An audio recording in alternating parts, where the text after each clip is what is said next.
আসসালামু আলাইকুম প্রিয় দর্শক, টিভি ওয়ান নিউজে সবাইকে সাদর আমন্ত্রণ। টিভি ওয়ানের লন্ডন স্টুডিও থেকে আপনাদের সঙ্গে রয়েছে আমি মাহবুব আলম।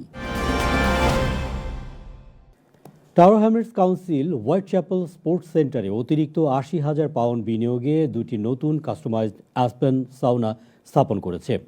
এই কর্মসূচি গোটা বড়োর স্বাস্থ্যকর কমিউনিটি গড়তে ও অবসর সুবিধা উন্নত করতে কাউন্সিলের প্রতিশ্রুতির অংশ। লেজার সার্ভিস ইন হাউসে ফিরে আসার আগে সংস্কারের প্রয়োজন ও দীর্ঘদিনের প্রবেশাধিকারের সমস্যার কারণে হোয়াইট চ্যাপেলের সাউনাগুলো বন্ধ ছিল। নতুন বিনিয়োগের অংশ হিসেবে নিয়ন্ত্রিত প্রবেশদ্বার স্থাপন করা হয়েছে, যাতে সাউনা নিরাপদভাবে পরিচালিত হয়, সম্পূর্ণ লাইসেন্সকৃত থাকে এবং বি ওয়েল সদস্যদের জন্য উন্মুক্ত থাকে। সংস্কৃতি ও বিনোদন বিষয়ক ক্যাবিনেট সদস্য কাউন্সিলর কামরুল হুসাইন বলেন, যে সময়ে সারা দেশে লেজার সার্ভিসগুলো চাপের মুখে, টাওয়ার হ্যামলেটস কাউন্সিল সে সময় তাদের কমিউনিটিতে বিনিয়োগ করার সিদ্ধান্ত নিয়েছে। হোয়াইট চ্যাপেল স্পোর্টস সেন্টারে এই বিনিয়োগ কেবল নতুন সাউনা নয়, এটি স্বাস্থ্য ও সুস্থতার পথে বাধা দূর করা এবং বাসিন্দাদের ঘরের কাছে উচ্চমানের সাশ্রয়ী সুবিধা নিশ্চিত করবে। নতুন দুইটা সাউনা লঞ্চ করা হয়েছে। We've invested just under £80,000 to install two brand new saunas in Whitechapel Leisure Centre, one in male changing room and one in female changing room.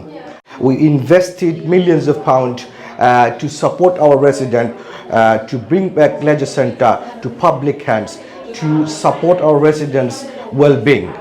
আমরা টাওয়ার হ্যামলেটস ও health inequalities is very high. আমরা চাই আমরা health inequality reduce হইতো।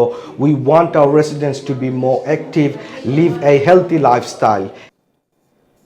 England ও ওয়েলসে কর্মরত British Bangladeshi সলিসিটরদের প্রতিনিধিত্বকারী সংগঠন সোসাইটি অব ব্রিটিশ বাংলাদেশি সলিসিটরসের বার্ষিক সাধারণ সভা ও গালা ডিনার অনুষ্ঠিত হয়েছে। ব্রিটিশ পার্লামেন্টের হাউস অব কমন্সে মোহাম্মদ নুরুল গাফফারের সভাপতিত্বে বার্ষিক সাধারণ সভার আনুষ্ঠানিক কার্যক্রম শুরু হয়। অনুষ্ঠানে প্রধান অতিথি ছিলেন যুক্তরাজ্যের সুপ্রিম কোর্টের বিচারপতি লর্ড নিকোলাস হ্যামলিন। এছাড়াও সম্মানিত অতিথি হিসেবে উপস্থিত ছিলেন কমিউনিটি ও আইন পেশার বিশিষ্ট ব্যক্তিবর্গ সহ আরও অনেকে। অতিথিরা তাদের বক্তব্যে যুক্তরাজ্যের বিচার ব্যবস্থায় ব্রিটিশ বাংলাদেশি সলিসিটরদের ক্রমবর্ধমান অবদান ও পেশাগত মানোন্নয়নের গঠনমূলক ভূমিকার প্রশংসা করেন। সাধারণ সম্পাদক ইকবাল শেখ সংগঠনের বার্ষিক কার্যক্রম প্রতিবেদন উপস্থাপন করেন এবং কোষাধ্যক্ষ মোহাম্মদ সেলিম আর্থিক প্রতিবেদন পেশ করেন। সভায় উপস্থিত সদস্যরা সর্বসম্মতিক্রমে প্রতিবেদনগুলো অনুমোদন করেন।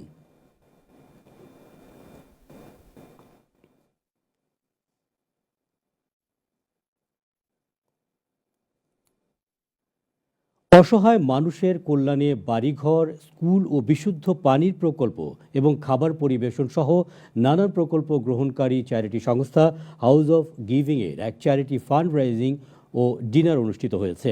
পূর্ব লন্ডনের আল হিকমা ইসলামিক সেন্টারে অনুষ্ঠিত ডিনারে নাসির হুসাইনের পরিচালনায় অনুষ্ঠানে ট্রাস্টিদের মধ্যে বক্তব্য রাখেন শাব্বির আহমেদ, ফাহিম আহমেদ, শেখ ফারুক আহমেদ, তাহের আহমেদ, সাদিক আহমেদ সহ আরও অনেকে।